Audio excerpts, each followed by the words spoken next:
Assalamualaikum students, Bismillahirrahmanirrahim. How are you all? Today's topic is title of the play The Sea by Edward Bond. तो ये title जो है ना इसके लिए बहुत सूटेबल है कि उसने क्यों उसको चूज़ किया. The title is very apt. The sea is an apt title is more than one sense. ये काफ़ी ज़्यादा इसकी रीजन हैं, काफ़ी ज़्यादा वजूहत हैं जिसकी वजह से एक बहुत ही सूटेबल टाइटल है. The nameless town where the action take place is situated on the east coast of England.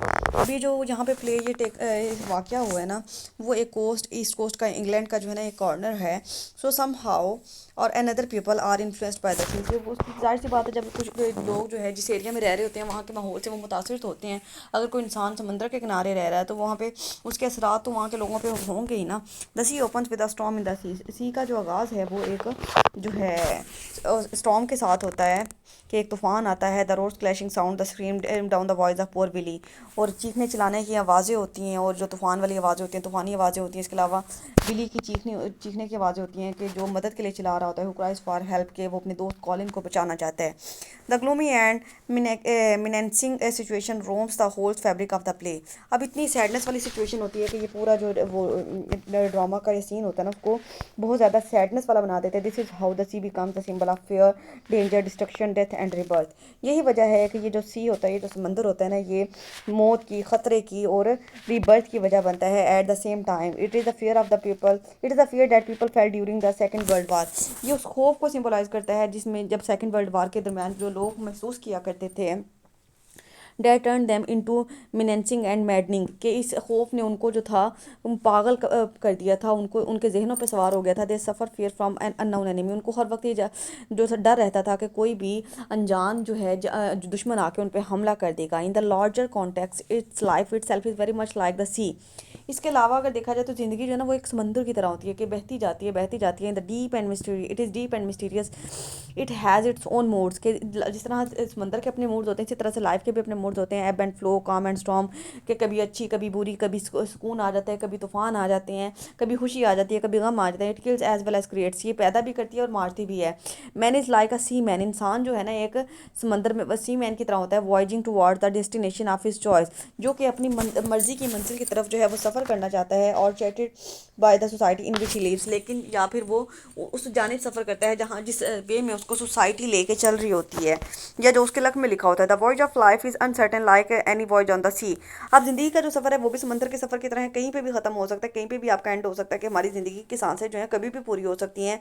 It may and at the desire destination और इन डिज़ास्टर, कि ये जो है कहीं पे भी इसकी जो मंजिल मकसूद है ना वो आपकी को मिल सकती है. Colin's voyage on the sea ends in his death. अब कॉलिन का जो है वो सफ़र का एहतमाम क्या होता है कि उसकी जो है मौत हो जाती है. He wanted to marry Rose. वो रोज से शादी करना चाहता था.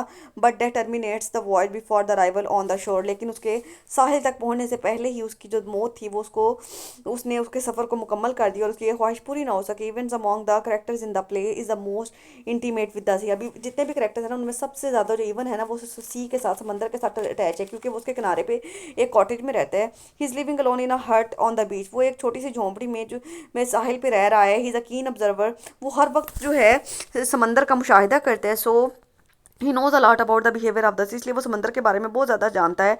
तो he says he knows little about sea, लेकिन फिर भी वो कहता है कि उसको समंदर के बारे में इतना पता नहीं है. To some extent he is right because the behaviour of the sea is unpredictable. तो शायद कुछ हद तक ये बात सही भी है कि क्योंकि समंदर के जो है बिहेवियर को समझना एक इंसान की शायद बस की बात ना हो. He says I don't understand the water, I know the main currents but luck and chances come into it. वो कहता है कि मुझे नहीं पानी के बारे में इतनी समझ है, तो इसमें तो कुछ भी हो सकता है. कभी लक काम आ जाता है और कभी चांस जो है वो अपनी डोमिनेशन कर देते हैं. However, since he knows the main currents of the sea, he can predict where a wreck or a drowned body may turn up. इसके अलावा जो है वो ये कहता है कि यानी जो समंदर है ना, इसमें जो है कुछ भी हो सकता है. पानी के बारे में या किसी एक डूबे हुए जिस्म के बारे में जो है ये वो सिर्फ पेश गोई कर सकता है कि यहाँ से निकल सकती है. He helps Willy where the body of Colin is likely to turn up. मतलब जब कॉलिन डूब जाता है ना तो वो विली जो है उसको ढूंढ रहा होता है, तो वो उसकी मदद करता है ये बताने में कि जो कॉलिन की डेड बॉडी है ना वो यहाँ से उभर के ऊपर आएगी. Hatch gives entirely different meanings of the sea. अब है जो है उसके लिए समंदर के बिल्कुल ही अलग से मायने हैं. ही थिंक्स दैट यूएफओज कहते हैं unidentified objects wants to control the resources of the land. अब उनको ये लगता है और हैक को ये लगता है कि यूएफओ जो है ना जो दूसरे सोसाइटी के या दूसरे किसी और प्लानट के जो लोग हैं ना, वो उनकी ज़मीन पे कब्जा करना चाहते हैं। They have run short of water on their planet, कि उनके सियारे पे पानी की कमी हो गई, so they want to take the hold of resources of the earth. और उसको वो ये समझता है कि वो हमारी जो है ज़मीन के रिसोर्सेज पे, हमारे पानी पे, हमारे समंदर को जो है यूज़ करना चाहते हैं। They are he says they are afraid of earth, वो कहते हैं उनको हमारे समंदर से डर लगता है। Similarly Mafanwy says in this town you can't get away from the sea. अब वो मोवेनफे कहते हैं कि इस समंदर में इस टाउन में रहते हुए आप समंदर से दूर नहीं रह सकते। The play begins and ends with the view of the sea, मतलब इस प्ले का जो आगाज़ है वो भी समंदर से होता है और इख्तिताम भी समंदर से ही होता है। In the first scene we see Willy cries out for help. अब पहले सीन में क्या होता है कि जो विली होता है वो मदद के लिए चिल्ला रहा होता है। ही स्ट्रगल्स विद स्टॉर्मी सी। अब जो है वो अपने दोस्त को बचाने की कोशिश करता है to secure his companion. In the last scene we see him discussing with the events in his heart. अब और आखिरी सीन में क्या होता है कि वो इवन से जो है ना सारी डिस्कशन करता है उसकी झोंपड़ी में बैठ के ऑन द बीच से साहिल पे। Even elaborate his philosophy of life and death. Even जो है उसको अपनी ज़िंदगी की और मौत की फिलोसफी समझाने की कोशिश करता है। He says I believe in the sand and stone and water because the wind stirs them into a dirty sea and it gives birth to living things. अब वो कहता है कि मेरा यकीन जो है ना वो रेत पे है, पत्थरों पे और पानी पे है, क्योंकि ये हवा के रुख से चलते हैं। हवा जो है इनको समंदर में जो है गंदे समंदर में फेंक देती है और ये इससे नई से नई चीज़ें पैदा होती हैं। Evens regard the sea as source of life. अब इवन को ये लगता है कि यानी समंदर जो है ना एक ज़िंदगी का जरिया है। Perhaps it is a remote echo of Darwinian theory of the birth of life. कि ड्रेवनेट ने जो इंसान की ज़िंदगी की पैदाइश की जो थ्योरी बयान की थी ना, वो कहता है कि वो उसी से एसोसिएट है। The sea that causes death drives people mad. अब सी जो है ना वो लोगों की मौत की वजह बनता है, लोगों को पागल कर देते हैं। And puts hard nervous pressure upon them, और उनकी सोचों पे या फिर उनकी मेंटेलिटी पे सवार हो जाता है। Sometimes it gives birth to a new life. बाज़ औक़ात इससे नई ज़िंदगी पैदा होती है। And remains mysterious for mankind, और ये इंसानियत के लिए एक तजस्सुस बन जाता है। The mystery of the sea is like the mystery of life. के जो समंदर का तजस्सुस है ना वो बिल्कुल इंसान की ज़िंदगी के हिडन मिस्ट्रीज़ की तरह है। It terrifies those who are cowards. ये उनको डराता है जो बुज़दिल होते हैं। It provides immense opportunities to those who are visionary and enterprising in their approach. और ये उनके लिए जो है ये अपॉर्चुनिटीज़ क्रिएट करता है, उनको फ़ायदा देता है जो कि पुरुमीद होते हैं या फिर कॉन्फिडेंट होते हैं। Willy and Rose is balanced human beings thus they have courage for change. अब विली और रोज जो होते हैं ना वो एक बैलेंस्ड किस्म के ह्यूमन बींग्स होते हैं, मतलब हर चीज़ को एक रैशनल लेवल पे रखते हैं, तो उनके अंदर एक चेंज को एक्सेप्ट करने का हौसला होता है।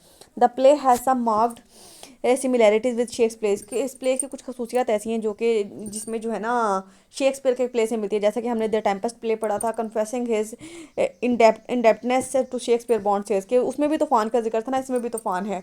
Bond says yes the play strongly influenced structurally bye Shakespeare Tempest.